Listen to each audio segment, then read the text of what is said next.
وآله الطيبين الطاهرين المعصومين المنزلين لا سيما على بقية الله في الأرضين وحده على العالمين اللهم له الفرج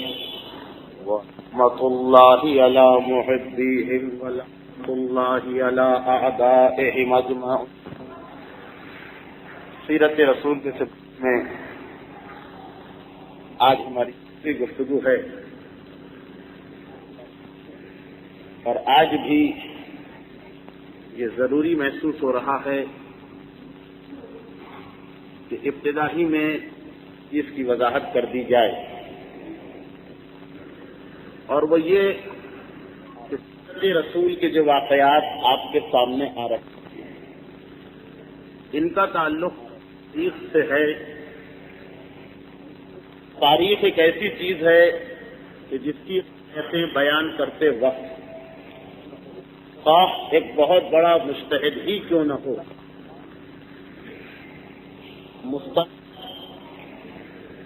طاقتور یا بہت زیادہ صحیح روایتوں کا نہیں رکھ سکتا ہے، کیونکہ تاریخ کے واقعات احادیث کی طرح سے ان راویوں سے ہم تک پہنچتے ہیں کہ جو سب بالکل معتبر، عادل اور شریعت کے تمام تقاضوں کو پورا کرتے ہوں. اور یہی وجہ ہے کہ تاریخ کے بارے میں کوئی بھی یقین کے ساتھ نہیں کہہ سکتا کہ جو کچھ بیان کیا گیا یہ سب بالکل صحیح ہے، اور یہ بھی نہیں کہا جا سکتا کہ چونکہ راوی عادل ہے اس لیے اس کی روایت غلط ہے. تو اب جو تاریخی واقعات آپ کے سامنے آئیں گے اس میں بعض ایسی روایتیں ہیں، کیونکہ یہ تاریخ ہے، واقعات ہیں، کہانیاں ہیں، معصوم کے فرمان نہیں ہیں. ایسے واقعات بھی آپ کے سامنے آئیں گے جو اگر بہت باریک بینی سے دیکھے جائیں تو شاید بالکل صحیح نہ ہو. اور اسی لیے یہ میں پچھلے پیر کی تقریر میں عرض کر چکا ہوں کہ سیرت رسول جب تاریخ کے حوالے سے آپ کے سامنے آئے، اس سے مسائل کو عکس کرنا غلط، یہ دیکھ کر کہ فلاں واقعہ بتایا گیا، اس کے اندر یہ بتایا گیا کہ مثلا حضرت عبد المطلب کا یہ کردار، حضرت عبداللہ کا یہ عمل تھا، تو اسلام میں یہ مسئلہ ہونا چاہیے.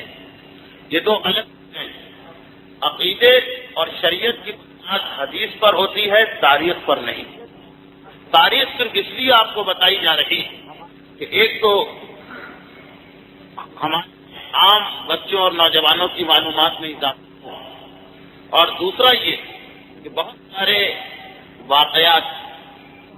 مذہب کو سمجھنے کے لیے ضروری ہیں، ان کا تفصیل منظر آپ کے سامنے آئے. یہ ابتدا ہی کر دینا ضروری تھا کیونکہ سلسلہ تو ابھی بہت نہیں چلے گا. ہو سکتا ہے کہ بعض ایسے واقعات ہوں جو ہر ایک قبول نہ کر سکے،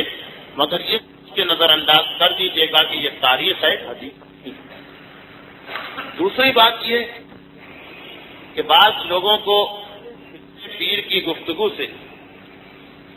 یہ شک ہونے لگا، لیکن ایسا تو نہیں کہ سیرت بیان کرتے کرتے پیغمبر اسلام کے پردادا اور دادا اور خاندان کے دوسرے بزرگوں کے حالات اتنی تفصیل کے ساتھ آ جائیں کہ تقریباً زیادہ وقت اسی میں نکل جائے. ماہ شعبان میں یہ سلسلہ اس سال ہو تو پتہ چلے کہ نام تو سیرت رسول ہے مگر رسول کے حالات ہی نہ ہو سکے. تو یہ بھی میں عرض کر دوں کہ پیغمبر اسلام کے آباء و اجداد یہ بالکل ایک الگ عنوان ہے، اس پر انشاءاللہ آئندہ سالوں میں کبھی الگ سے گفتگو کی جائے گی. ایک ایک پیغمبر اسلام کے ایک ایک بزرگ کے حالات الگ تقاریر میں، جیسے حضرت ابو طالب کے بعد گفتگو ہو چکی ہے. اس وقت جو سیرت رسول میں پیغمبر اسلام کے بزرگوں کے بعد حالات بیان کیے جاتے ہیں، یہ سارے وہ حالات جو آگے چل کر پیغمبر اسلام کی سیرت کے بعض واقعات میں آپ کے کام، اسی لیے اس میں زیادہ تفصیل ہوگی. صرف ان واقعات کو لیا جائے گا جو آگے چل کر کسی نہ کسی عنوان سے کسی اور واقعے کو سمجھانے کے لیے ضروری ہے. اور باقی حالات مثلا حضرت ہاشم یا حضرت عبد المطلب کے باقی حالات جن کا تعلق رسول کی سیرت سے نہیں ہے وہ بیان نہیں ہوں گے، وہ انشاءاللہ ایک الگ موضوع ہوگا. یہ دوسری وضاحت اس لیے ضروری تھی کہ گزشتہ ہفتے کی تقریر بعض لوگوں کو ان سے ہٹی ہوئی محسوس ہوئی. انشاءاللہ آج کی اس تقریر کے بعد آئندہ براہ راست وہ موضوع شروع ہو جائے گا کہ جس کا بیان کیا جا چکا ہے. صرف آپ کی یاد دہانی کے لیے بات تھی، میں پھر آپ کے سامنے بیان کروں کہ سیرت رسول میں پیغمبر اسلام کے حالات جب آپ کے سامنے آئیں گے تو یہ ذہن میں رکھیے کہ اللہ کے رسول عرب کے ماحول میں عرب کی سرزمین پر تھے، اور عرب کے ماحول اور کی سرزمین میں قبائل جو مختلف قبیلے ہیں ان کے خلاف بہت زیادہ اہم ہوتے ہیں کسی انسان کی زندگی کے واقعات میں. تو 4-5 قبیلے ایسے ہیں کہ جن ہر تقریر میں آپ سنیں گے. اتنے سارے ناموں کو سمجھنا اور یاد رکھنا بھی بڑا ہوتا ہے. اسی طریقے سے بعض ایسی رشتے داریاں ہیں پر اسلام کے حالات کے سلسلے کہ جو سربراہ تک بلکہ اس کے آگے تک انہوں نے اپنے اثر چھوڑے ہیں، لیکن رشتے پیچیدہ ہیں کہ بار بار ان کو بیان جاتا ہے تو لوگوں کو الجھن ہونے لگتی، ذہن ساتھ نہیں دیتا اتنے پرانے اور اتنے گہرے رشتے کیوں بیان جا رہے ہیں. لیکن میری مجبوری یہ ہے، اور اسکول کے طالب علم جانتے ہیں، تاریخ میں رشتے داریاں کے نام اور قبیلے کے نام بیان کیے بغیر کوئی گفتگو ہو ہی نہیں سکتی. میں کوشش کروں گا کہ بات اتنی آسان رہے کہ زیادہ الجھن نہ ہو، لیکن کبھی کبھار ایسی حال ہو تو فقط موضوع کو دیکھتے اسے نظر انداز کیجیے گا. تو وہ یہاں تک پہنچی تھی کہ حضرت ابراہیم کے حضرت اسماعیل کے پاؤں سے زمزم کا چشمہ نکلتا ہے اور مکے کی سرزمین آباد ہونے لگتی. سب سے پہلے ایک خاندان بنو جرہم یہاں پہ آباد ہوتا ہے، اور اسی خاندان میں جناب اسماعیل کی شادی ہوتی. جناب اسماعیل مکے کے سردار بنتے ہیں. کسی کو بھی جناب اسماعیل کی سرداری میں شک ہے، نہ شبہ ہے، نہ اعتراض ہے. جناب اسماعیل کی نسل میں 4 یا 5 پیڑھیوں یا پشتوں کے بعد اسی مکے کی سرزمین دوسرے قبیلوں کے آ جانے کی وجہ سرداری ختم ہو جاتی، اور خصوصیت کے ساتھ قبیلہ ہے بنو خزاعہ. کا تذکرہ آج کی تقریر میں 2-3 دفعہ ہوگا، اور سیرت رسول میں بھی اس کا کافی تذکرہ کیا جائے گا. تو بنو خزاعہ ایک دوسرا قبیلہ تھا جو جناب اسماعیل کے 100-150 سال کے بعد مکے کی سرزمین میں آ کے آباد ہوا. یہ لوگ اتنے طاقتور بن گئے کہ انہوں نے مکے کا اقتدار اور حکومت حضرت اسماعیل کی نسل میں حضرت اسماعیل کی اولاد سے واپس لے. جب بنو خزاعہ کے ہاتھ میں مکے کی سرداری آ رہی تھی اور حضرت اسماعیل کا قبیلہ یا یہ کہیے حضرت اسماعیل کی سسرال بنو جرہم کمزور پڑ رہے تھے، تو ان کی سمجھ میں نہیں آ رہا تھا کہ وہ کیا کریں. اپنی حکومت کو یا سرداری کو بچا تو نہ، مگر انہوں نے زمزم کے چشمے کو غیر کے میں جانے سے بچانے کے لیے اسے مکمل طور پر چھپا دیا. یہ خیال ہوئے کہ پانی کا یہ چشمہ پروردگار عالم نے حضرت اسماعیل کو عطا کیا تھا، غیر کا اس میں تو ہونا چاہیے مگر اس پر حکومت نہیں ہونا چاہیے. یہ خیال کر کے اس چشمے کو پوش کر دیا. میں نے یہ بھی عرض کیا تھا کہ زمزم کا کنواں خانہ کعبہ کے قریب ہونے کی وجہ سے جب اس کنویں کو بند کیا جا رہا تھا تو بنو جرہم کی سمجھ نہیں آ رہا تھا کہ کس چیز سے اس پانی کے چشمے کو چھپائیں. کعبے کے دروازے پر کچھ تلواریں جن کی تعداد 5 تھی، کچھ زرے جو فوجی سپاہی میدان میں زیرہ بختر پہن جاتا وہ، اور سونے کے بنے ہوئے 2 ہرن موجود تھے. بنو جرہم فوری طور پر انہی چیزوں کو اتارا،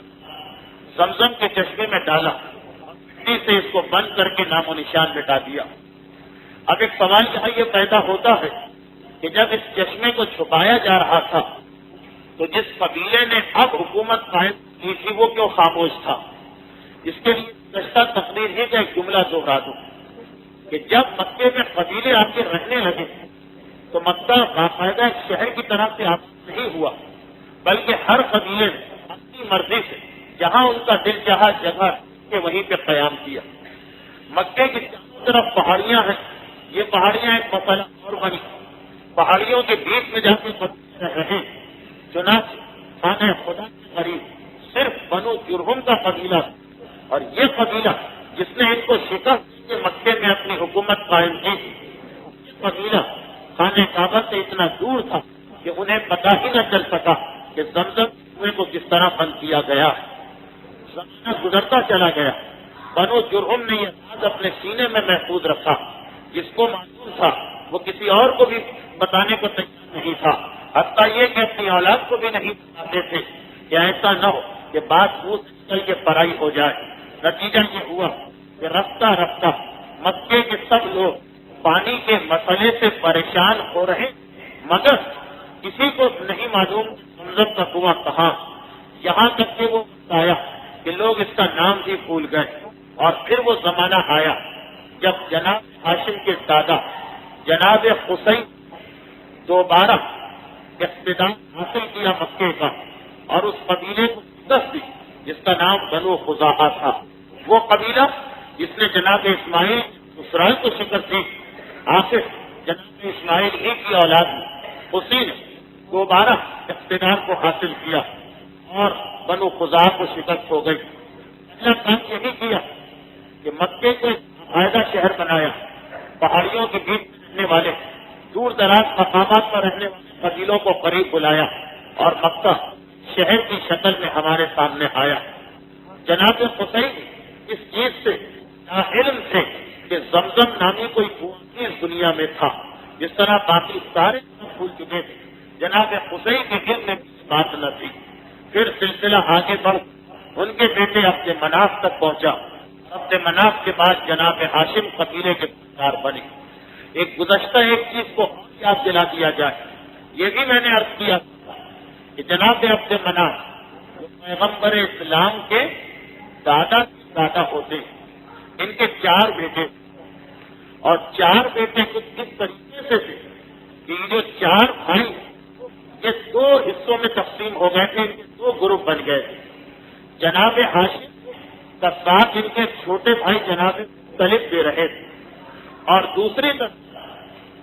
حضرت عبد مناف کے دوسرے بیٹے جن کا نام عبد الشمس ہے، یہ وہی بیٹے ہیں کہ جن کی اولاد میں خاندان بنو امیہ، یہ وہی بیٹے ہیں جن کی پیشانی پر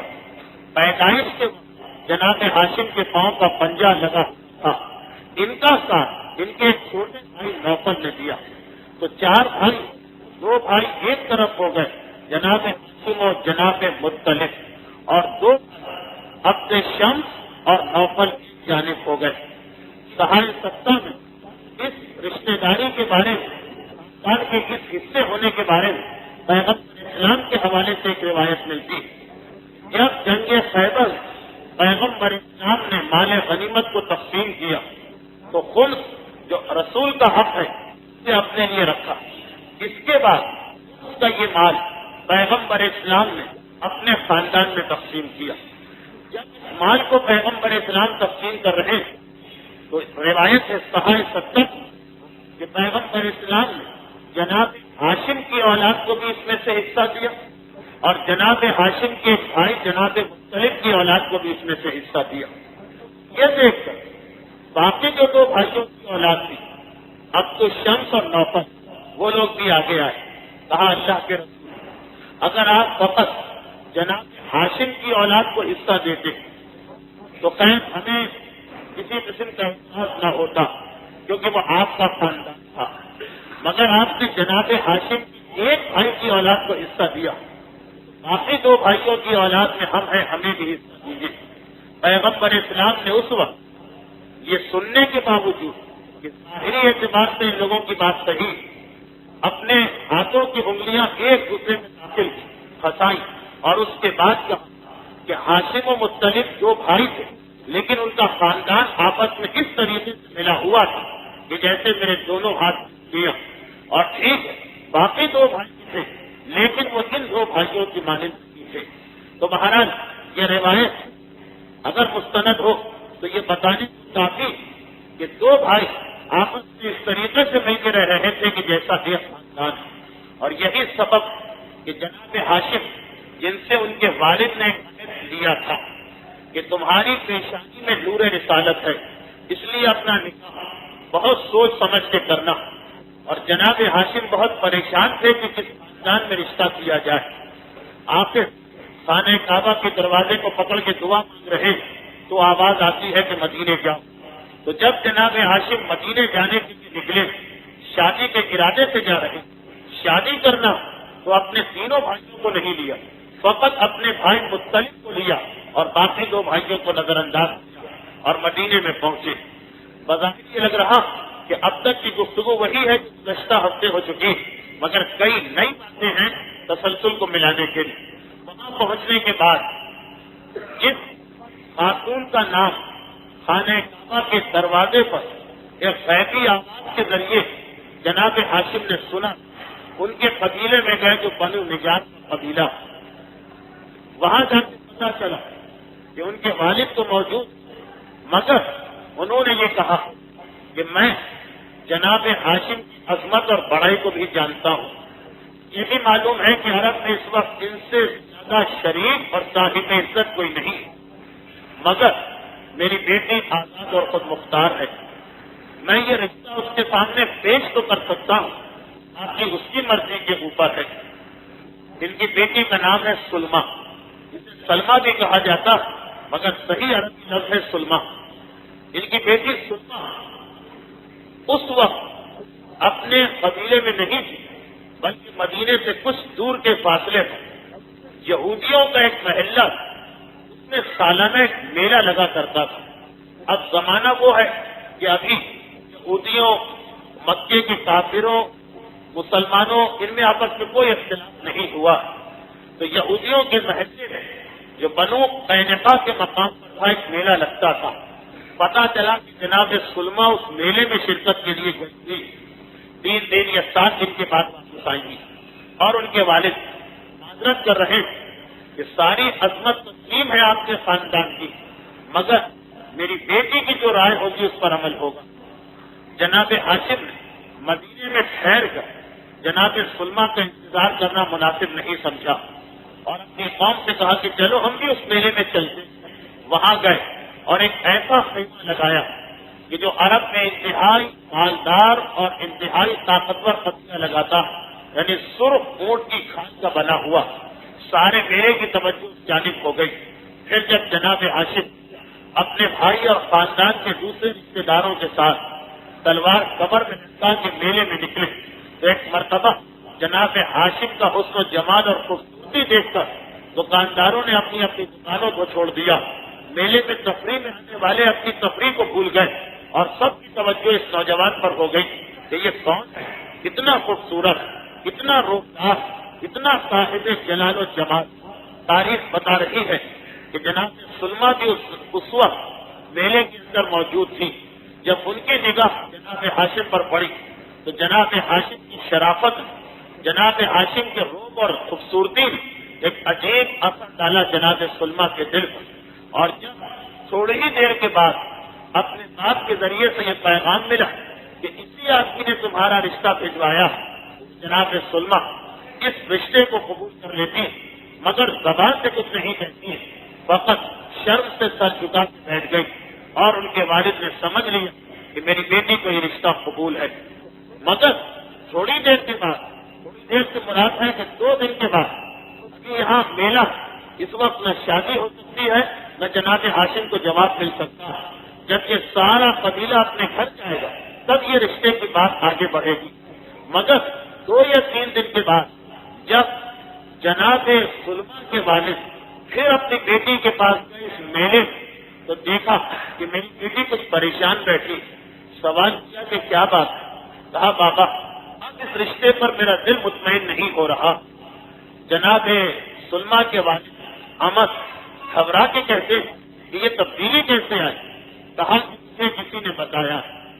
اور تاریخ بتا رہی ہے کہ یہ بتانے والا شیطان تھا، جو ایک بوڑھے شخص لباس میں جناب سلما کے پاس آیا تھا اور کہا تھا کہ تم کس سے اپنا رشتہ طے کرنے جا رہی؟ یہ تو وہ جو انتہائی بزدل اور عورتوں کو بہت زیادہ طلاق دیتا، اور اس سے عورتوں سے کوئی رغبت و خواہش ہی نہیں، فقط نکاح کرتا ہے طلاق دیتا ہے، نکاح کرتا ہے طلاق دیتا۔ تو جناب سلما اپنے والد شکوہ کرتی کہ میں نے ان کے بارے میں یہ سنا۔ ان کے والد ایک مرتبہ مسکرائے، ہنسے اور کہا کہ بیٹی تم نے کس سے ایسی بات سن لی؟ یہ مکے کے سردار جناب ہاشم کہ جن کی بہادری کو سارا عرب جانتا اور پہچانتا، مگر بیٹی خاموش تو ہو گئی، دل میں خیال تو رہا۔ کہنے والا بظاہر بڑا معتبر بن کے آیا، بزرگی کے ساتھ آیا، کہیں اس کی بات صحیح نہ ہو تو پروردگار عالم اسی وقت یعنی اسی زمانے میں ایک ایسا واقعہ پیش کر دیا کہ جس کی وجہ جناب سلما کے دل میں جو ایک کھٹک ہوگی، جو ایک ہلکا سا خیال ہوگا، وہ بھی نکل گیا۔ اور وہ یہ کہ جب شیطان نے یہ دیکھا کہ میں نے جناب سلما کو بہکانا چاہا مگر ان کے والد کی وجہ سے جناب سلما خاموش ہو گئی، تو وہ سمجھ گیا کہ اب ان کے والد کو جب تک کہ نہیں بہکایا جائے یہ رشتہ ہو کے رہے گا۔ اس نے عربوں کے خاص مسئلے کو استعمال کیا۔ وہ اس وقت جناب عمر کے پاس آیا۔ اب یہ میں تفصیل میں اس لیے جا رہا ہوں کہ جہاں سے یہودیوں کی دشمنی کا آغاز ہو رہا، وہ جناب عمر کے پاس آیا، یعنی جناب سلما کے والد جناب ہاشم کے ہونے والے خسر، اور آنے کے بعد کہا کہ آپ لوگ کس تیاری میں بیٹھے ہیں؟ خیمہ لگا ہوا ہے، خاندان کے بزرگ جمع ہیں، اچھا لباس پہنا ہوا ہے۔ کہا کہ میری بیٹی کا رشتہ آیا، مکے کے سردار اس معاملے میں بات کرنے کے لیے آنے والے، ہمارا خاندان اس لیے جمع۔ شیطان نے دیکھا موقع بڑا اچھا، عربوں میں ایک تو خاندانی وقار اور خاندان کی نام کا بڑا خیال رکھا جاتا، چنانچہ نے کہا کہ خیال تو آپ کا نیک ہے، مگر یہ آپ نے سوچا کہ آپ کا قبیلہ اتنا بڑا، آپ کا خاندان اتنا مشہور، اور آپ کی بیٹی اتنی حسین و جمیل اور اتنی شریف، آپ جو رشتہ کر رہے ہیں مہر آپ نے کیا طے کیا؟ اپنی بیٹی کے لیے کوئی معمولی مہر کو آپ قبول نہ کیجیے گا۔ شیطان کو یہ معلوم کہ عرب میں ایک آدمی 6 یا 8 یا 10 شادیاں کرتا، اس کے لیے کوئی خاص بلکہ کوئی مسئلہ نہیں ہوتی کہ اگر وہ زیادہ مہر رکھتے تو انسان چھوڑ کے چلا جاتا کہ مجھے ہندوستان اور پاکستان کا مسئلہ تو دوسرا، ایک ہی شادی کرنا، مگر وہاں تو اتنی کثرت سے ہر آدمی شادیاں کرتا تھا اسلام سے پہلے کہ وہ مہر وغیرہ کی وجہ سے کبھی کسی رشتے کو قبول نہیں کرتا تھا۔ اب شیطان یہ سمجھ رہا کہ میں نے بیٹی کا مسئلہ کہہ کے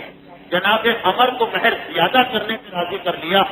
جناب ہاشم کو کیا فکر ہوگی اس شادی، وہ چھوڑ کے چلے جائیں گے۔ مگر جناب ہاشم جب تشریف لاتے، ایک مرتبہ سارے قبیلے نے کھڑے ہو کے استقبال کیا۔ جناب ہاشم سوال کرتے کہ اب تو میلہ بھی ختم ہو گیا، آپ کی بیٹی بھی آپ کے پاس آ چکی ہوں گی، میرے اس بیان کا کیا رہا؟ کہا کہ ہمیں قبول تو ہے، مگر یہ بتائیے کہ آپ مہر کیا رکھیں گے؟ اب ایک مرتبہ جواب دیا کہ آپ مہر چاہتے ہیں، ہم آپ کو 100 ایسے اونٹ دیں گے کہ جن کی کھال کا رنگ سرخ اور بال کا رنگ سیاہ، یہ عرب میں انتہائی قیمتی چیز سمجھی جاتی تھی۔ آپ کسی کو سونا دیتے اس سے زیادہ خوش ہوگا ایسا اونٹ لے کر۔ جناب عمر انتہائی خوش، اتنا بڑا مہر مل رہا، بعض تاریخوں میں 10، بعض میں 100، لیکن شیطان جو وہیں بیٹھا چپکے سے اشارہ کرتا اور کہتا ہے کہ یہ تو کچھ بھی نہیں۔ جناب عمر کہتے بہرحال ہماری بیٹی، ایک ہی بیٹی، اکلوتی بیٹی، آپ مہر میں کچھ اضافہ کریں، کتنا بڑا آپ کا خاندان۔ جناب ہاشم ابھی بولنا ہی چاہتے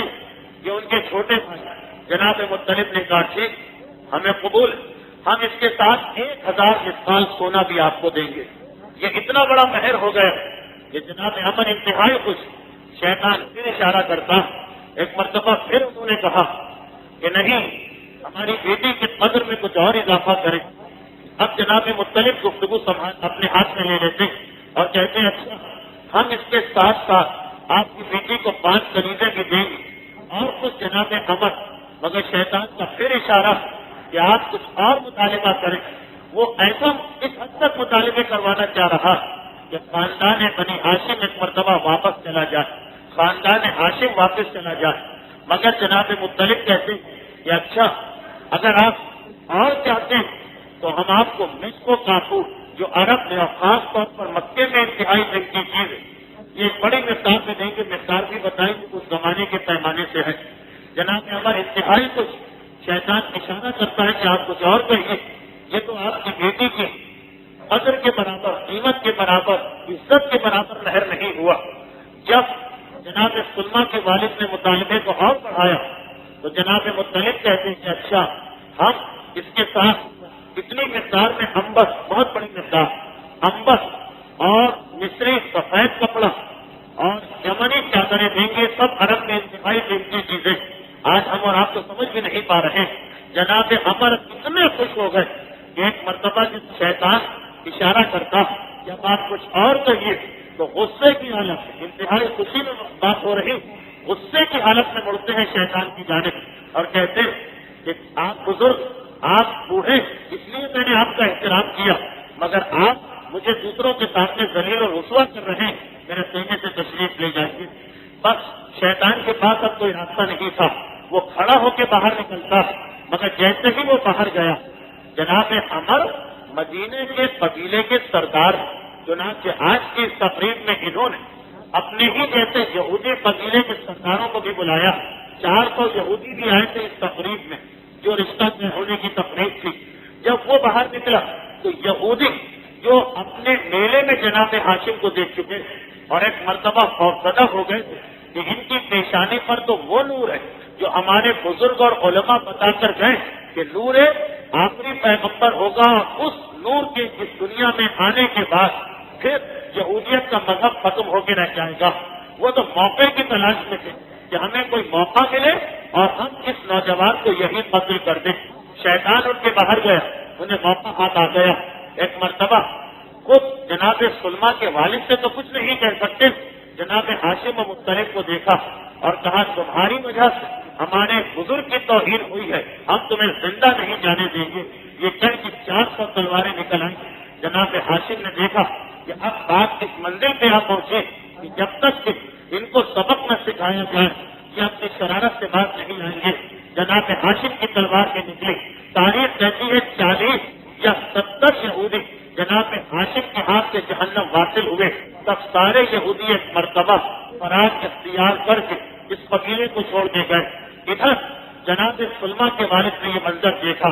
جناب ہاشم سے معافی مانگی کہ آپ کے گھر میں میری توہین ہوئی، لیکن قصور میرا نہیں تھا۔ رشتے کی منظوری دی اور اس کے بعد پلٹ کے گھر میں آئے اور انتہائی خوشی کی حالت میں کہتے ہیں کہ بیٹی تو نے خود اپنی آنکھوں سے دیکھ لیا ہوگا، ایک شور ہو گیا تھا، ہنگامہ ہو گیا تھا، تو نے خود اپنی آنکھوں سے دیکھ لیا ہوگا کہ جسے کسی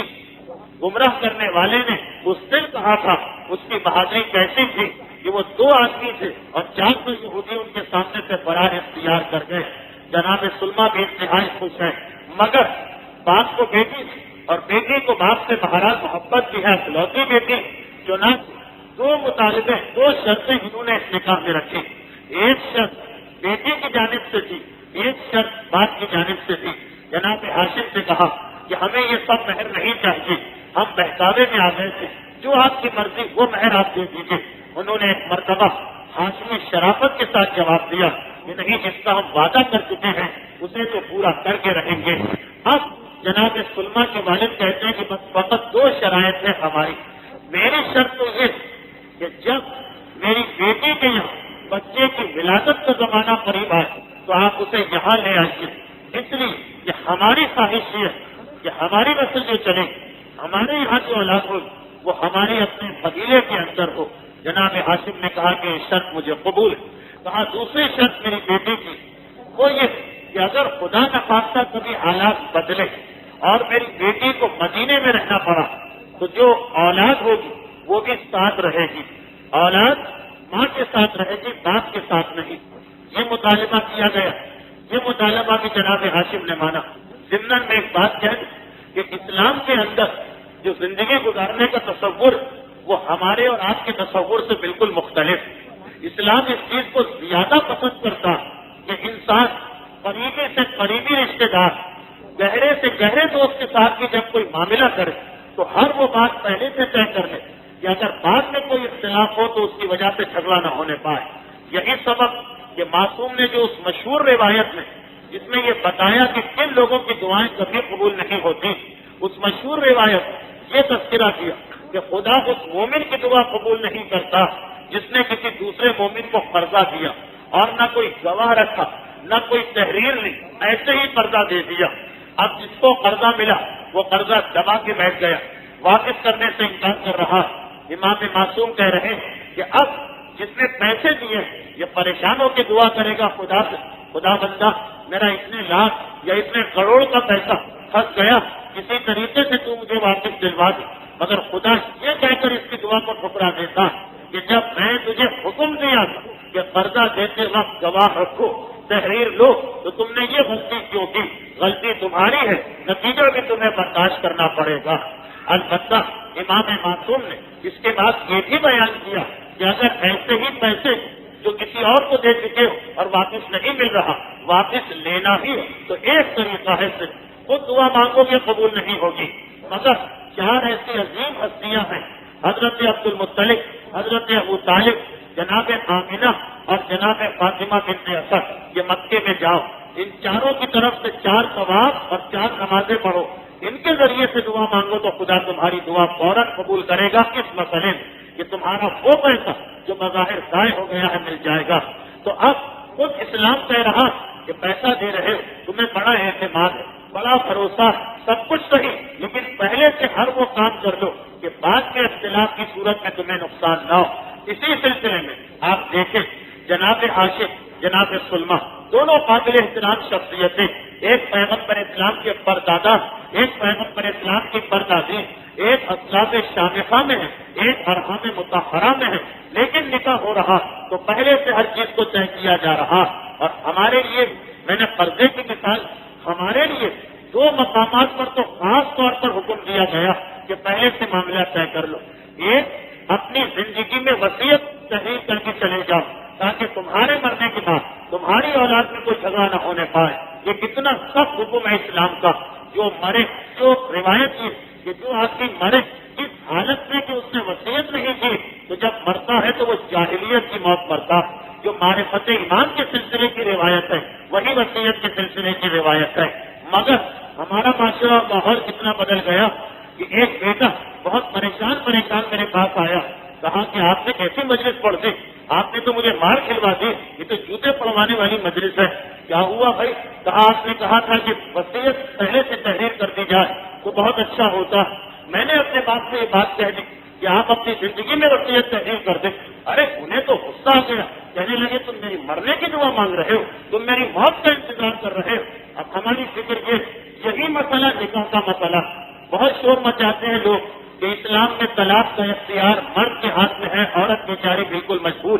جبکہ یہ بات شریعت اور فقہ میں موجود ہے کہ نکاح کے وقت یہ شرائط رکھی جا سکتی ہے کہ اگر لڑکی چاہے تو اپنی مرضی سے وقت طلاق لے سکتی، اور اگر یہ دیکھا جائے کہ یہ شرط بیوی کو زیادہ اختیار دلوا رہی تو اس شرط کو مزید سخت بنایا جا سکتا کہ اگر شوہر ظلم کرے، اگر شوہر مطلب نان و نفع نہ دے تو لڑکی طلاق لے سکتی ہے۔ اب شوہر راضی نہ بھی ہو تب بھی طلاق مل سکتی ہے اگر پہلے ہی سے نکاح کے وقت اس شرط کو طے کر لیا جائے۔ مگر مجھے آپ کا نہیں پتا، لیکن جس ماحول میں میں رہتا ہوں وہاں شگون اتنا اہم سمجھا جاتا کہ نکاح کے موقع پر اگر یہ بات کہہ دی جائے کہ طلاق کی بات ابھی سے طے کر لیجیے تو لوگ لڑنے مرنے کو تیار ہو جاتے ہیں کہ ہماری بیٹی کی شادی ہو رہی اور آپ طلاق طلب نکال کے بدشگونی کر رہے ہیں۔ غلطی ہم خود کرتے ہیں، بعد میں الزام اسلام پہ ڈالتے ہیں۔ تو آپ جناب ہاشم اور جناب سلمہ کا نکاح ہو رہا، کتنی عظیم شخصیتوں کا نکاح، اور اس عظیم نور کے لیے یہ نکاح ہو رہا، مگر پہلے سے طے ہو رہا کہ اگر حالات بعد میں تبدیل ہو گئے اور جناب سلمہ مکے میں نہیں رہی، مدینے میں رہی، تو بیٹا ان کے ساتھ رہے گا۔ بلکہ جملہ تو بڑا سخت ہے، اتنا سخت ہے کہ شاید کوئی عام عورت اس کو برداشت نہ کر سکے کہ اگر میرے شوہر کا انتقال ہو جائے تو میں مدینے میں رہوں گی اور میری اولاد میرے ساتھ رہے گی۔ نکاح سے پہلے شوہر کے بارے میں یہ کہنا کہ اگر انتقال ہو جائے یہ کتنی بڑی بدشگونی کی چیز سمجھی جاتی،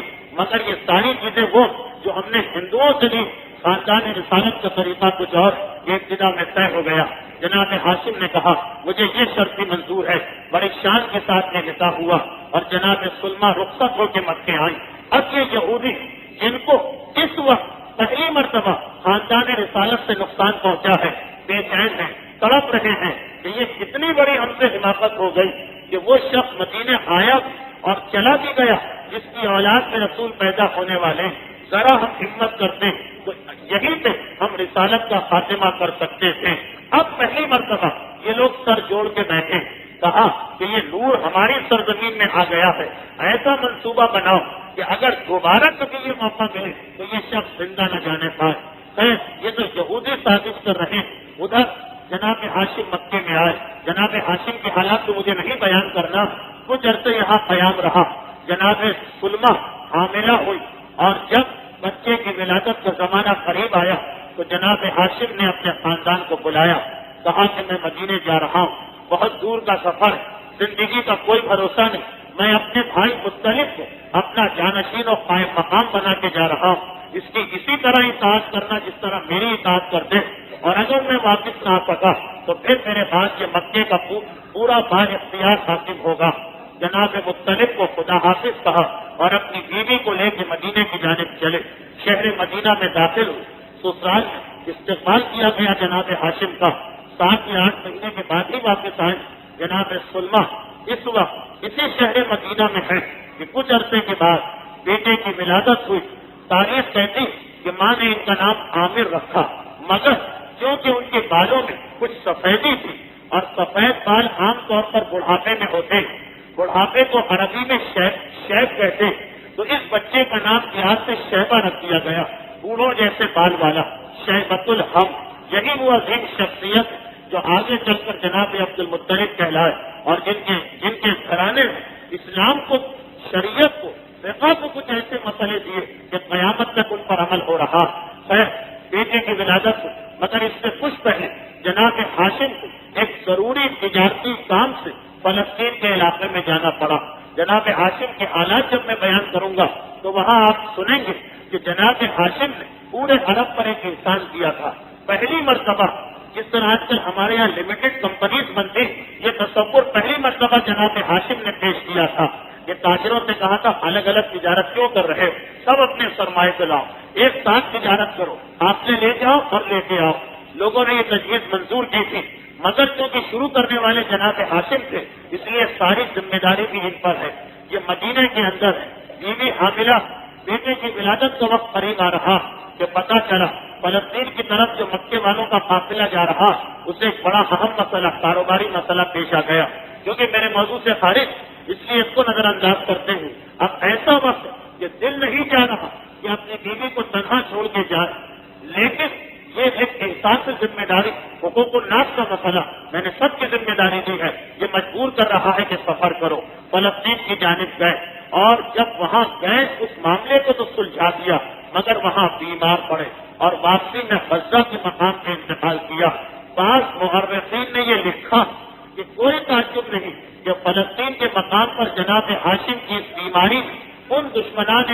دین کا بھی حصہ جو یہودیت کے نام سے فلسطین کے علاقے میں تھے، مگر کیونکہ یہ بات پوری طرح ثابت نہیں اور یہ موقع بھی نہیں، اس لیے اس کو نظر انداز کرتے ہوئے جناب سلمہ کے یہاں بیٹے کی ولادت تو ہوئی، مگر ایک خوشی کی خبر اور ساتھ ساتھ یہ غم والی خبر آئی کہ آپ بیوہ ہو گئی، آپ کے شوہر انتقال کر چکے ہیں۔ اب جناب سلمہ کے لیے ساری زندگی ان کی اولاد تھی جن کا نام عامر رکھا ہے، لیکن ان کے بالوں کی سفیدی کی وجہ سے ان کو شیبۃ الحمد کہا جا رہا۔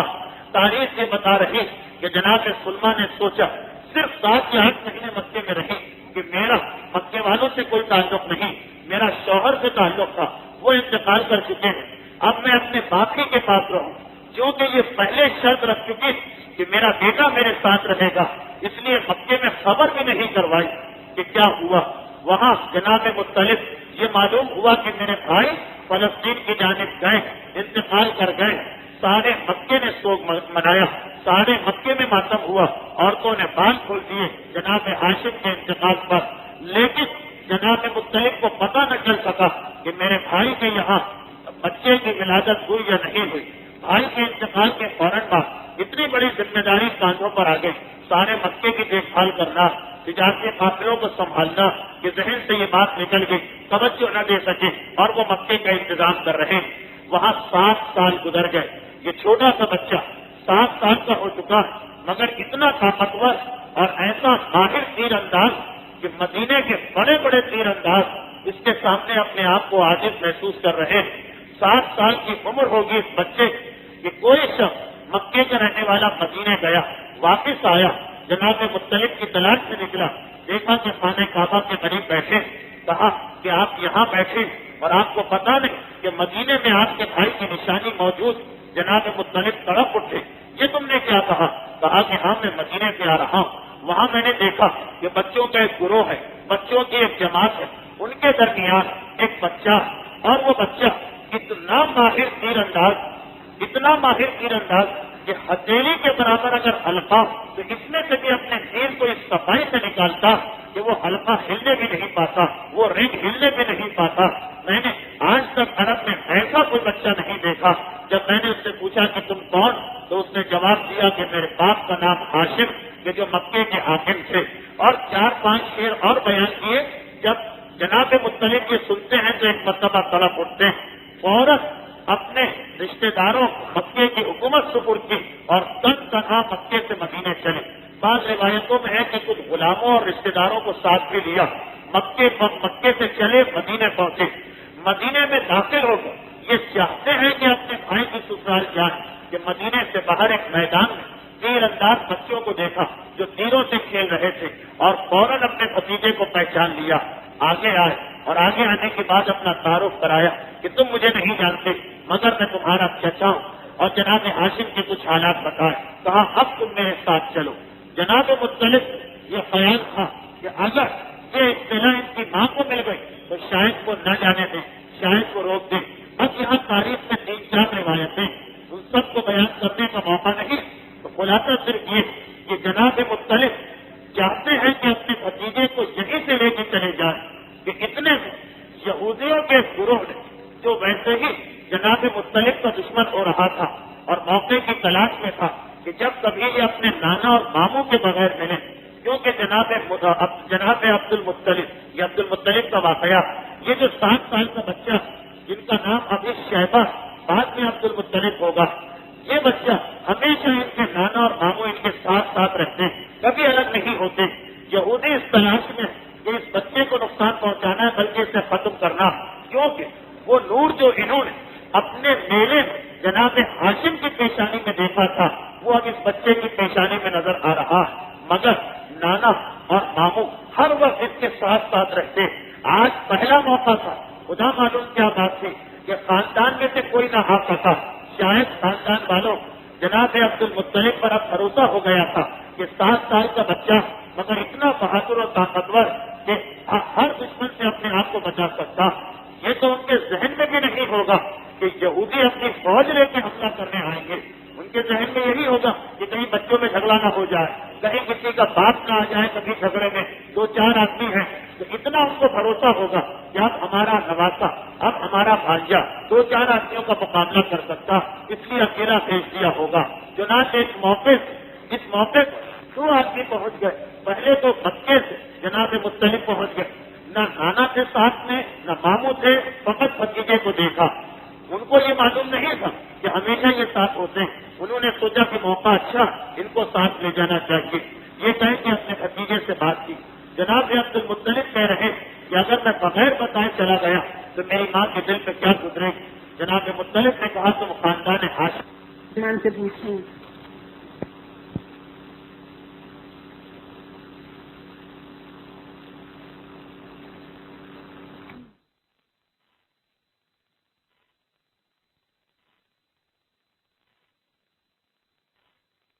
جو لوگ شرائط صلح کو توڑ دیں، اگر عہد شکنی کریں اور پھر پیغمبر فاتحانہ طور پر ان کے شہر میں داخل صحابہ کی حفاظت کو میں کرنا ہے، ظاہری حفاظت، یعنی لفظ حفاظت تو میں نے کہا، وہاں پر لفظ مجاوری، اس کی دیکھ بھال، حاجیوں کی خدمت، آنے والے مہمانوں کا خیال، اب یہ تمہیں کرنا، ماں کی محبت اپنی جگہ، خاندان کا آرام اپنی جگہ، مگر خانہ خدا کی آنے والے مہمانوں کی دیکھ بھال، یہ کتنا بڑا عہدہ، 7 سال کا بچہ، مگر ایک مرتبہ یہ بات سمجھ میں آ گئی، میں عمومی گفتگو کر رہا ہوں، ورنہ ہمارے اعتبار سے بعض روایتوں میں یہ کہ جناب ہاشم و جناب عبد المطلب و جناب ابو طالب یہ اوصیہ میں سے، حضرت اسماعیل کے نائبوں میں سے، اور وسیع ہیں یہ لوگ، سمجھا دیا، نتیجہ تیار ہو گیا، مگر جناب مطلب ابھی لے کے چلنا چاہتے ہیں کہ یہودیوں تک اطلاع میں پہنچ گئی کہ تم جس موقع کی تلاش میں تھے وہ آ گیا،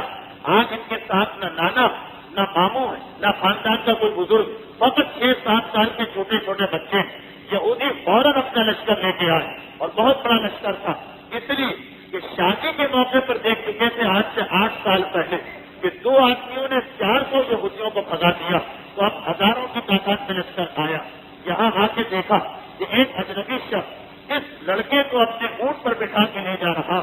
پہچان نہ سکے کہ یہ کون، البتہ ایک ساتھ حملہ کر دیا، جناب ہاشم تلوار لے کے مقابلہ کر رہے، جناب مطلب تلوار لے کے مقابلہ کر رہے، مگر ایک تو آج اکیلے، اس کے بعد لشکر بھی زیادہ، اور پھر جناب مطلب کے پاس وہ مقام تو نہیں ہے جو جناب ہاشم کے پاس تھا، تو اب کمزور پڑتے جا رہے ہیں، مگر یہ بچے جو ساتھ میں کھیل رہے جب یہ منظر دیکھ رہے تو گھبرا کے بھاگے اور جا کے اطلاع کر دی ان کے خاندان، جا کے اطلاع کر دی ان کی ننیال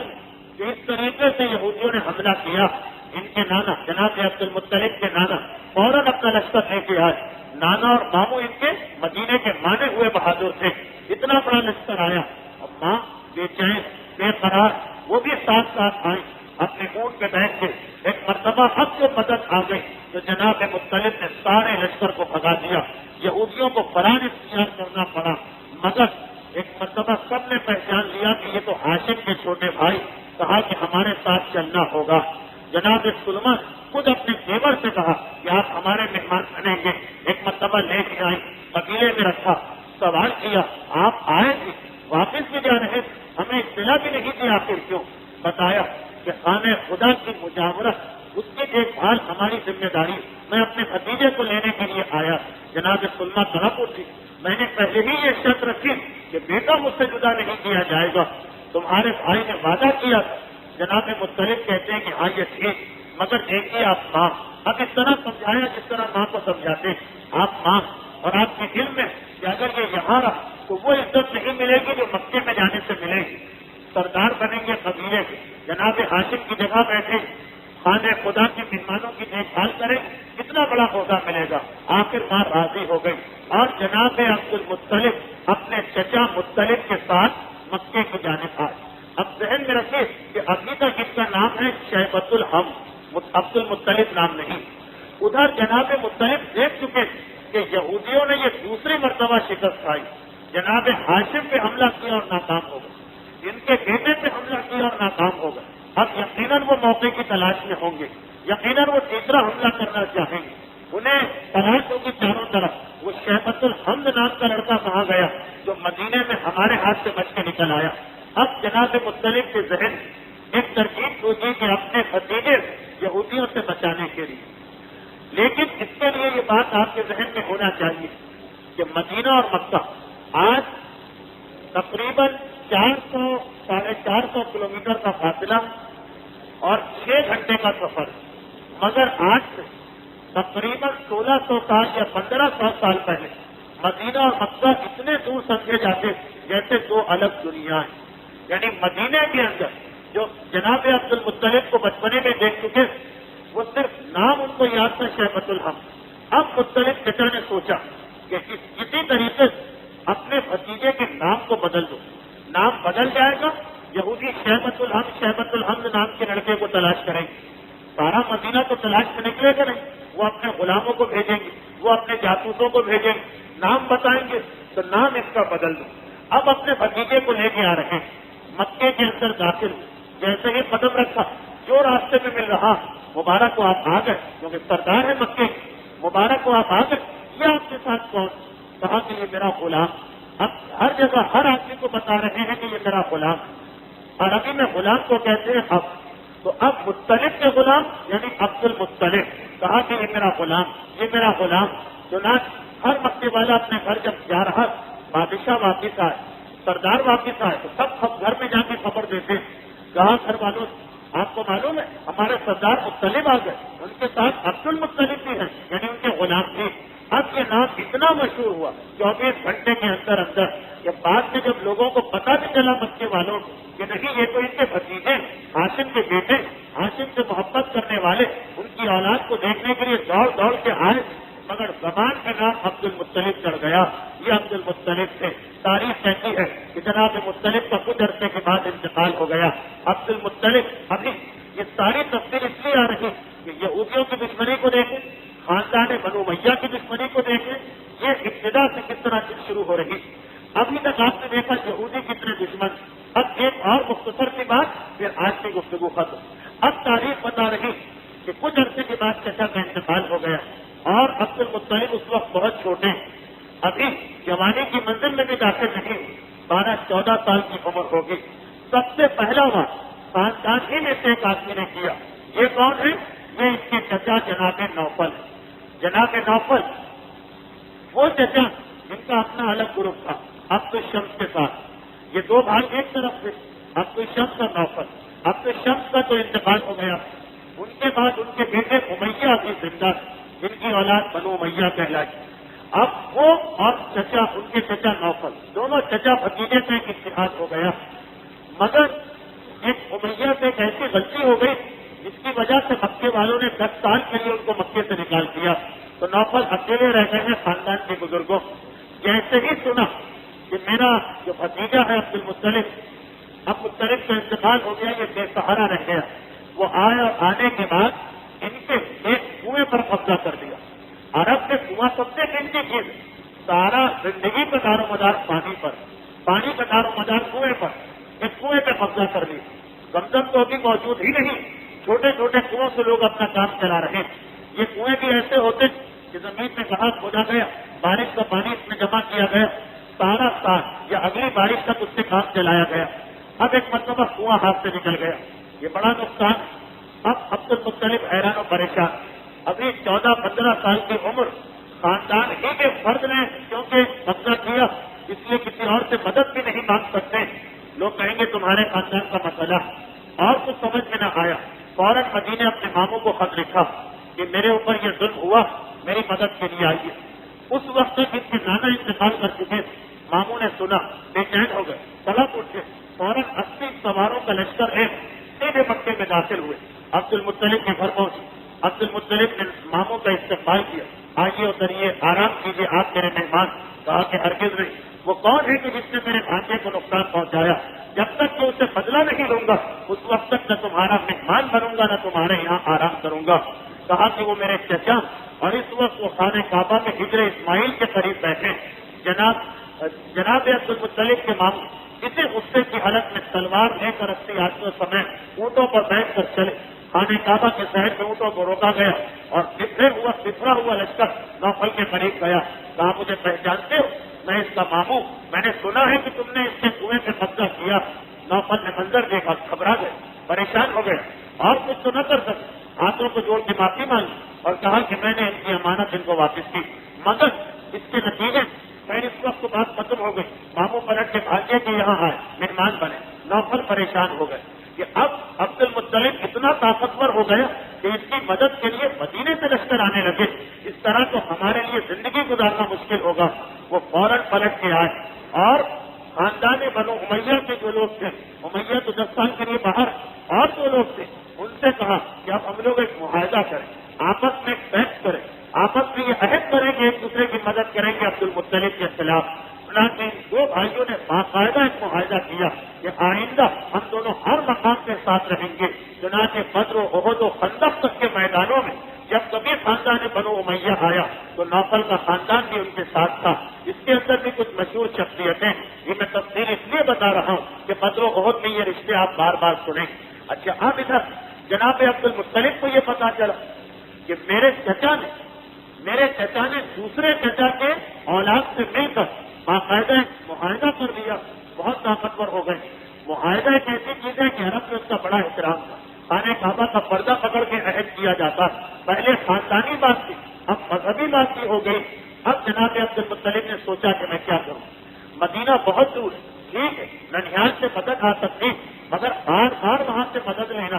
آنے اور جانے اور خط میں اتنی دیر لگ جائے. جناب عبد المطلب نے چاروں طرف دیکھا اور وہ قبیلہ ان کو نظر آیا جو بنو خزاعہ کا قبیلہ. بس میرے آخری جملے میں گھنٹہ پورا ہونے والا.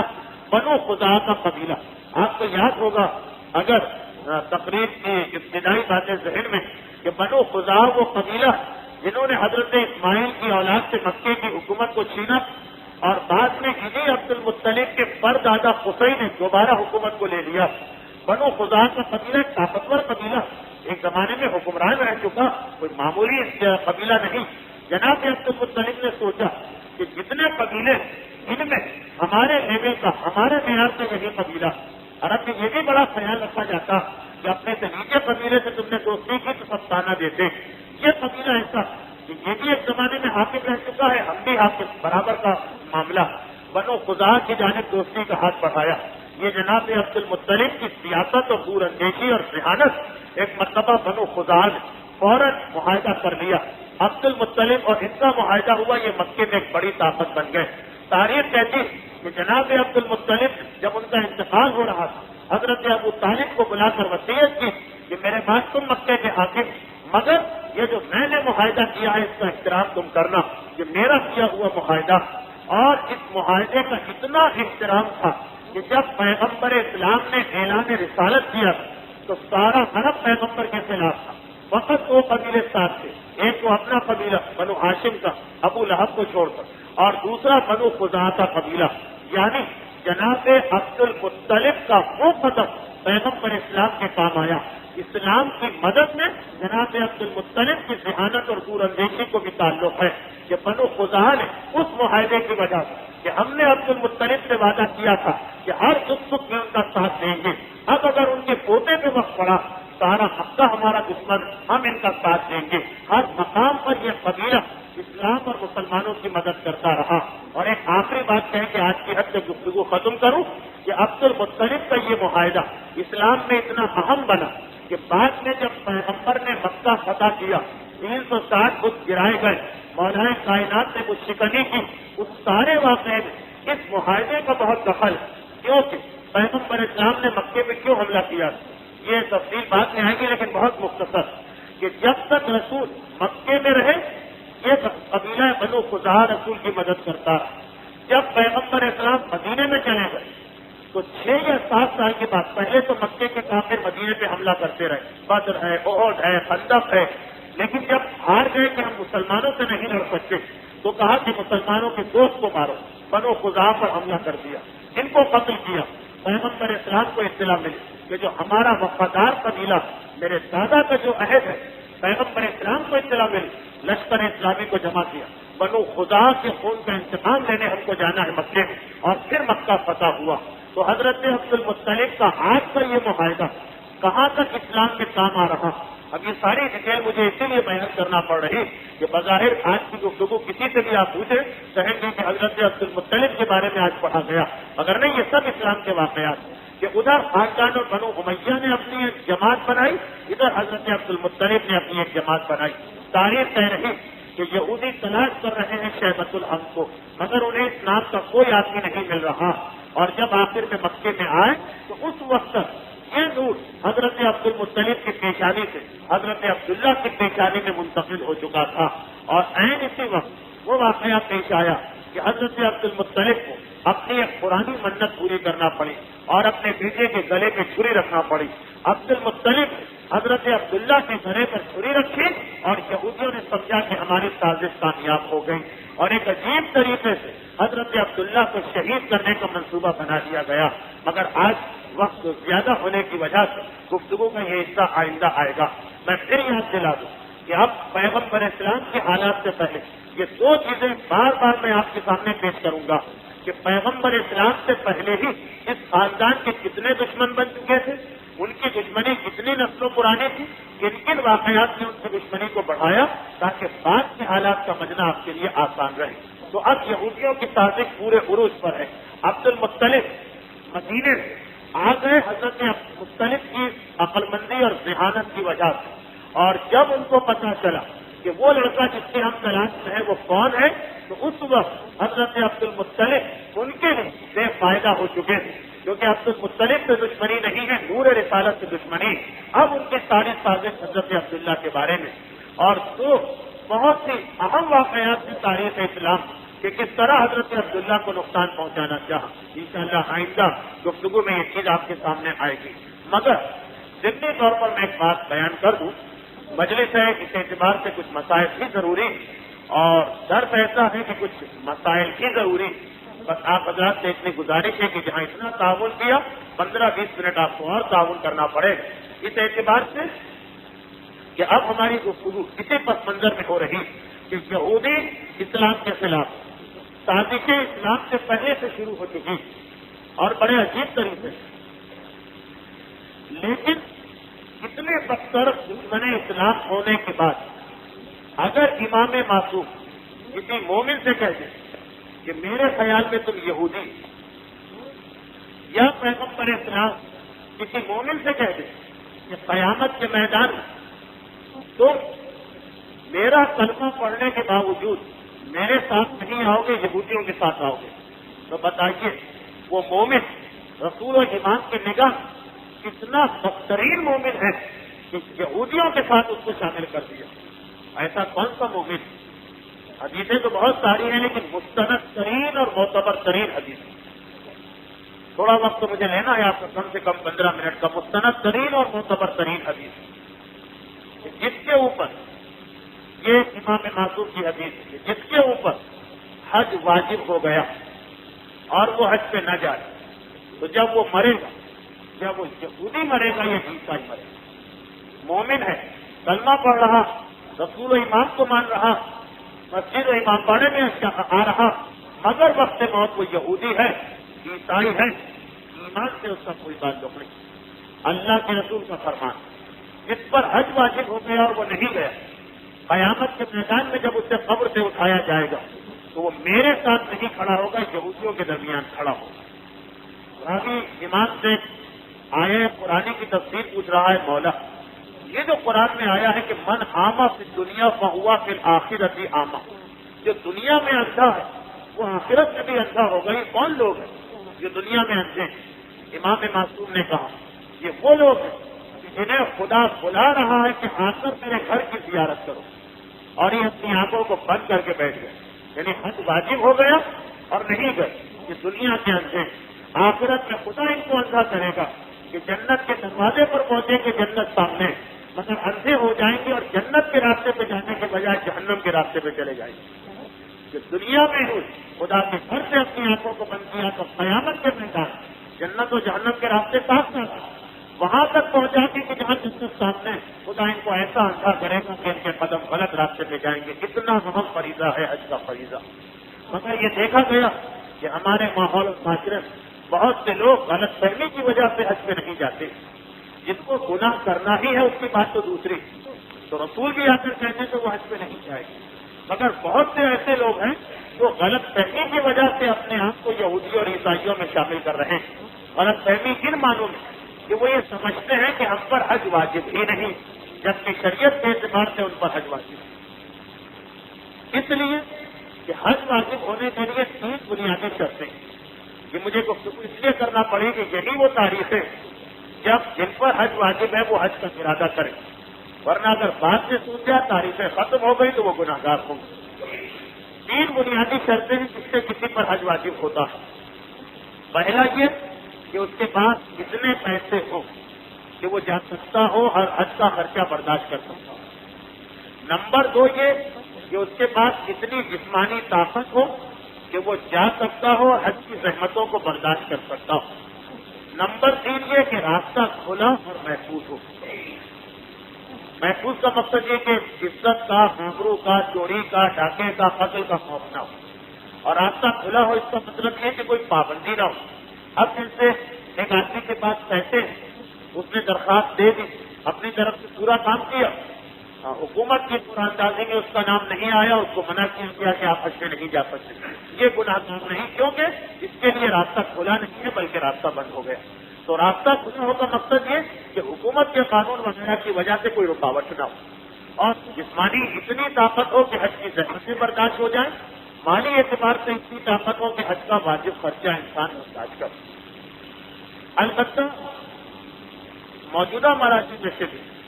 آیت اللہ کوئی احتیاط واجب لگا کر اور آقا خمینی احتیاط مستحب لگا کر ایک مسئلہ اور بتاتے ہیں. وہ یہ کہتے ہیں کہ اگر کسی کے پاس دو شرطیں ہوں, یعنی راستہ محفوظ ہو اور پیسے ہو, جسم میں طاقت نہیں ہے جانے کی, تو وہ کہتے ہیں کہ احتیاط یہ کہ پھر بھی اس پر حج واجب اور اپنی جگہ کسی کو اپنی نیابت میں حج پر بھیجیں. اچھا, حج کی اہمیت کا اندازہ دو مسئلوں سے اور لگا سکتے ہیں. ابھی میری گفتگو نامکمل ہے مگر صرف اس لیے کہ اہمیت واضح ہو. دیکھیے, پہلی یہ چیز کہ اسلام میں جتنی بھی واجب عبادتیں سب میں خصوص ہے کہ جب تک کہ کوئی آدمی زندہ ہو, چاہے ایسا زندہ ہو کہ لوگوں کے نزدیک کے مردے سے بدتر ہے, لیکن جب تک زندہ ہو واجب عبادتوں میں کوئی کسی کی طرف سے انجام نہیں دے سکتا, نیابت نہیں کر سکتا. مثلاً ایک آدمی پر قضا نمازیں ہیں اور وہ اب اتنا بیمار ہے یا بوڑھا ہے یا کمزور ہے یا فصیلے بے ہوش ہے, 4 مہینے 6 مہینے سے بے ہوش ہے, اور ڈاکٹروں نے کہا ہے کہ یہ مرتے دم تک بے ہوش رہے گا, اسے ہوش نہیں آ سکتا, مر جائے گا اس کی حالت. تب بھی ہم یہ نہیں کر سکتے کہ اس کی طرف سے قضا نمازیں پڑھوا لیں. جب تک کہ زندہ ہے چاہے بے ہوشی کیوں نہ, اس کی طرف سے واجب عبادتیں نہیں ہو سکتی. بیٹوں نے کہا کہ بھائی قضا نماز تو باپ کی پڑھوانا ہی ہے, ابھی نہ صحیح تو مرنے کے بعد وہ بھی پڑھوا لو, کیونکہ آپ یہ دوبارہ خود تو نہیں پڑھ سکتے اپنی نمازیں. اسلام نے منع کیا, نہ نماز نہ روزہ. حج واحد عبادت ہے کہ اگر اس پر حج واجب ہو گیا وہ زندہ ہے اور نہیں جا سکتا تو اپنی طرف سے کسی کو بھیجنا واجب ہے. یعنی صرف حج کے لیے شریعت نے اپنا مسئلہ بدل دیا. کوئی اہمیت ہوگی تبھی تو مسئلہ بدلا. اور دوسری چیز, عورت کے لیے شوہر کے حق میں یہ بھی اس کی اجازت کے بغیر گھر سے قدم باہر نہ نکالے. حرام ہے بغیر شوہر کی اجازت سے گھر سے نکلنا. 2 ہی تو حق ہیں شوہر کے جو عورت پر واجب ہے, باقی جتنے بھی ہیں سب مستحب واجب کچھ نہیں. ان 2 واجبات میں سے ایک یہ ہے کہ بغیر اجازت گھر سے باہر نہ جاؤ. مگر حج اتنا اہم فریضہ کہ اس کے خاطر شریعت اس مسئلے کو بدل رہی ہے, اور یہ کہا گیا کہ اگر کسی عورت پر حج واجب ہو گیا اور اس کا شوہر اس کے ساتھ حج پہ نہیں جا رہا اور اب بیوی کو اجازت بھی نہیں دے رہا, تو بیوی کے لیے شوہر کی بات ماننا حرام. شوہر اگر راضی نہیں, اجازت نہیں دے رہا, تو عورت کے لیے واجب ہے کہ شوہر کی بات نہ مانے اور خود حج پہ چلی جائے. باقی کسی چیز میں بغیر شوہر کی اجازت کے گھر سے نکلنا چاہیے نہیں. مسجد میں جانا ہے شوہر نے منع کر دیا نہیں جاتا, امام باڑے میں جانا ہے شوہر نے منع کر دیا نہیں جاتا, آپ کے گھر جانا ہے شوہر نے منع کر دیا نہیں جاتا. ہر جگہ کا یہ اصول. زیارت پر جانا ہے شوہر نے منع کر دیا نہیں جاتا. کسی کا انتقال ہو گیا عرصے کے لیے جانا ہے شوہر نے منع کر دیا نہیں جاتا. حج واحد عبادت کہ جس کے لیے شریعت اس واجب کو ختم کر رہی ہے. یہ ہے کہ شوہر کی اجازت کے بغیر گھر سے نکلنا حرام, وہ حرام ختم ہو گئے. نہیں, اگر حج واجب ہو گیا تو شوہر اجازت دے یا نہ, تم پر واجب ہے کہ تم اس سے پوچھے بغیر یا اس کی ناراضگی کے باوجود حج سے چلی جائے. تو یہ 2 مسئلے بتا رہے ہیں کہ جس میں پوری شریعت بدل رہی فقط حج کی وجہ سے. یہ حج اتنا اہم ہے کہ جس کی وجہ سے دوسرے واجبات و حرام میں تبدیلی آ جاتی ہے. لیکن ہمارا معاشرہ اور ماحول سمجھتا ہے کہ ہم پر حج واجب نہیں. جیسا کہ میں نے کہا کہ یہ غلط فہمی ہے. یہ غلط فہمی کیسے پیدا ہوتی ہے؟ آپ نے تو کہا کہ 3 چیزیں ہیں حج واجب. راستہ کھلا ہے, مال ہے, جسمانی طاقت ہے. مگر ہمارے یہاں غلط فہمی آ گئی. پہلی غلط فہمی یہ ہے کہ جب تک کہ باپ کو یا ماں کو حج نہ کرائے ہم حج نہیں کر سکتے. یہ بالکل غلط خیال ہے, بالکل غلط خیال ہے. کیا آپ نماز میں بھی کہہ سکتے ہیں؟ حج میں تو لوگ کہتے ہیں کہ بھائی پیسے ہیں مگر ہم کیسے حج پہ جائیں گے، تو آپ نے حج نہیں کیا.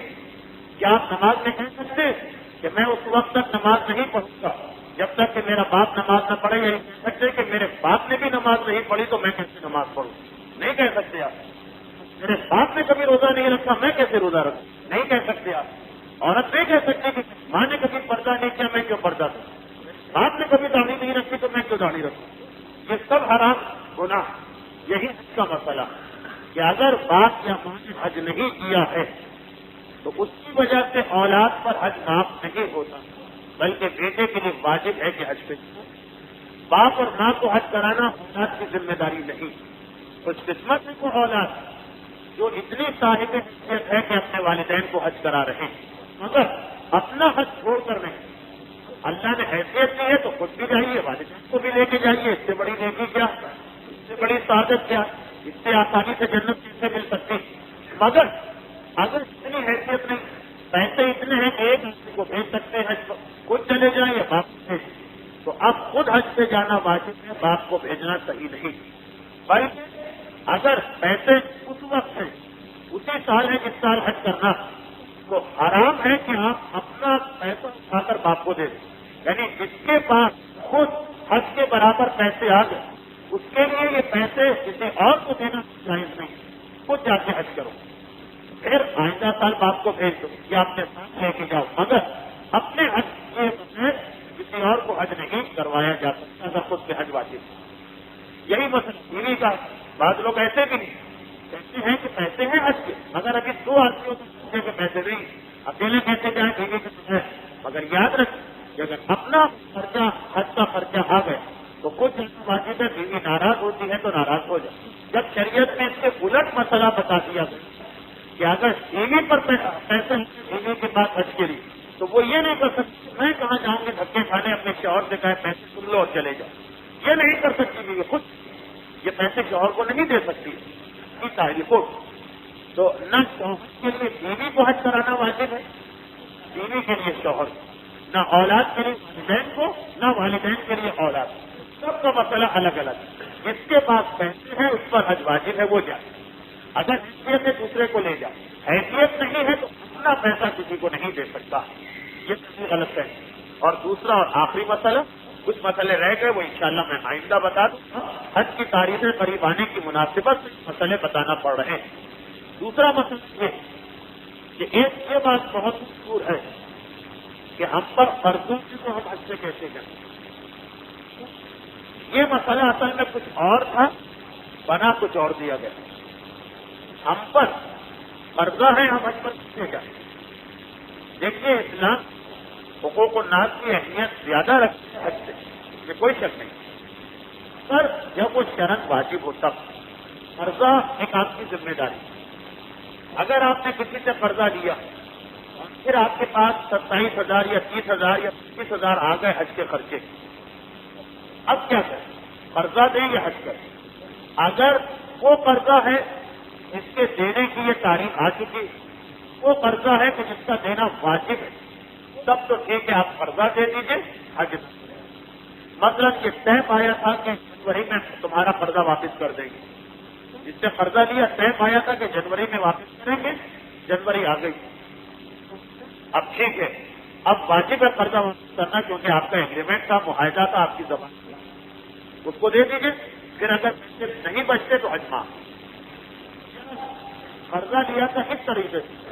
کہ دینے والے نے کہا تھا کہ میں جب مانگوں تو دینا پڑے گا. ہمارے پاس حج کے پیسے آئے، اس نے آ کر مانگ لی کہ میرا قرضہ واپس کر دوں. یہ قرضہ بھی پورا کرنا واجب ہے، اس کو دے دیجیے، آپ پر حج معاف. لیکن ان دو کے علاوہ اگر کوئی اور قرضہ ہے تو اس کی وجہ سے حج معاف نہیں ہے، قرضہ رہن دیں، حج پہ چلے جائیں. مطلب قرضہ واپس کرنا ہے جون میں، ابھی چل رہی ہے جنوری کی تاریخ، تو کیونکہ ابھی قرضہ واپس کرنے کی تاریخ نہیں آئی اس لیے اب آپ قرضہ واپس نہ کریں اور حج پہ جانا واجب ہے. یعنی کہ جس نے قرضہ دیا وہ واپس نہیں مانگ رہا، ٹھیک ہے، ہاں اس نے کوئی بات نہیں کی، واپسی کی بات نہیں. اب ہمارے لیے یہ ہے کہ نہیں حج پہ جائیں، قرضے کی وجہ سے حج معاف نہیں ہوگا. یا وہ قرضے دیکھیے واپس مانگ رہا ہے کہ کیا مسئلہ. آدمی نے بینک سے قرضہ لیا, آدمی نے ہاؤس سے قرضہ لیا, ماہانہ 100 روپے 500 روپے دے رہا, اس کے بعد 70,000 آ گئے, اس نے سوچا ایک ساتھ یہ دے دو. یہ غلط. جس سے قرضہ لیا وہ خود سے مجھے نہیں چاہیے, 500 روپے دے دو بس اتنا میرے لیے کافی. تو اب وہ مانگ نہیں رہا ہے تو اس کو قرضہ دے, بلکہ حج کرے اور قرضہ جس تک دیتے آ رہے تھے دیتے رہے. تو قرضے کی وجہ سے حج معاف نہیں ہوتا, صرف اس قرضے کی وجہ سے حج معاف ہے کہ جس کی تاریخ آ گئی ہے اور وہ مطالبہ کر رہا ہے کہ میرا قرضہ واپس.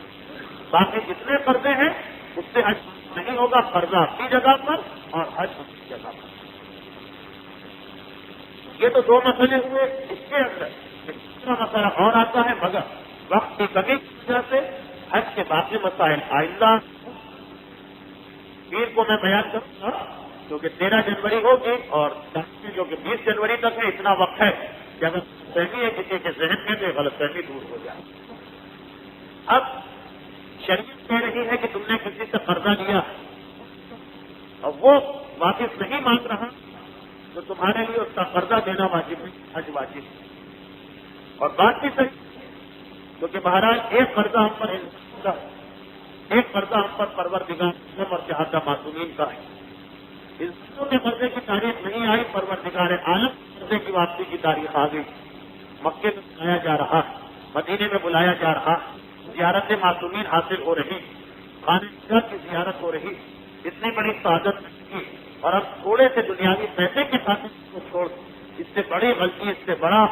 ساتھ ہم اپنا اور کیا کر سکتے ہیں. اور خاص طور پر اس ماحول, خاص طور پر ایسے حالات جب ہم کو پتا کہ مدینے کے اندر وہ اجڑی ہوئی اب تک موجود ہے کہ جہاں سال نہ کوئی زیارت کرنے والا, نہ کوئی چراغ جلانے والا, ہر موقع ایسا موقع ہوتا کہ ایک دشمنان دین کے درمیان ہمیں یہ موقع مل جاتا کہ ہم معصوم امام کے سرحانے تک پہنچ سکتے. بہت قریب نہ صحیح تو تھوڑے سے ان اجڑی ہوئی قبروں کی زیارت کر سکتے. اور یہ عجیب بات بھی محسوس کر سکتے ہیں کہ جس مملکت رات کو بھی نہیں ہوتی کہ دن آپ کو محسوس ہوگا, سورج نکلا ہوا ہوگا, کوئی بھی کسی سڑک پہ تو آپ ڈھونڈ کے اٹھا سکتے ہیں. 2 ہی مقام ایسے ہیں کہ جہاں اندھیرا, پیغمبر علیہ السلام کی قبر اور ایک جنت کی اجڑی ہوئی قبریں. تو ایک مرتبہ یہ تو پہلے بیت کا قرضہ ہمارے لیے اور اہم ہو چکا کہ ہم جائیں, جا کے اپنے آنسوؤں کو کھانا پیش کریں, ہم جائیں جا کے شہید کو سلام کریں, ہم جائیں اور جا کے ان اہمہ کو سلام پیش کریں جو آج بالکل غربا ہو چکے کہ ماننے والے دولت دنیا کی محبت کی خاطر وہاں آنے کی تیار نہیں, فقط یہ ماننے والے جو وہاں پہ جا کے رونق پیدا کر سکتے. تازہ کریں یہ کتنا اہم مقام ہے رسول. اور جنت البقیع کا مقام, حسین کا قافلہ مدینے سے نکلا تھا, آخری رخصت جو حسین نے حاصل کی تھی سب سے آخر میں یا نانا کے روزے پہ جا کے نانا یا بقیع میں آ کر اپنی ماں سے آخری رخصت یہاں حاصل کی. اور جب یہ لٹا ہوا قافلہ واپس شہر مدینہ میں داخل ہوا تھا کہ زینب نے یہی تو کہا تھا میں اپنے محل میں نہیں جاؤں گی, میں اپنے گھر میں نہیں جاؤں گی, میں اس مکان میں بھی نہیں جاؤں گی کہ جہاں شہید پہلے نانا کی قبر پہ جاؤں گی, پہلے اماں کی قبر پہ جاؤں گی. مدینے سے نکلتے وقت آخری سلام یہاں کیا گیا, پورے فاصلے میں واپس آ کر پہلا سلام یہاں کیا. اور بس جاتے وقت حسین نے سلام کیا تھا, آتے وقت حسین نہیں ہے زینب سلام کر رہی, مگر زینب کے سلام کا طریقہ ایسا کہ جب قبر رسول پر پہنچی تو رسول لرز اٹھی, اور جب فاطمہ کی پر پہنچی تو قبر فاطمہ سے رونے کی آواز آنے لگی. اس لیے کہ خالی سلام نہیں رہی ہے, فاطمہ کی قبر پہ جا رہی, وہی لہو بھرا ہوا کرتا لے کے جا رہی. اسی مدینے میں شہزادی فاطمہ نے دوپہر کی گرمیوں میں تھا, اور جب نانا کی قبر پہ پہنچ رہی ہے تو فقط سلام نہیں کر رہی ہے, ایک مرتبہ قبر کی جانب کچھ کر کے کرتے کو اٹھا کمر پر کوڑوں کے نشان دکھا رہی ہے. کہہ رہی ہے نانا آپ کی زینب کا جسے انہیں کوڑوں کے نشانات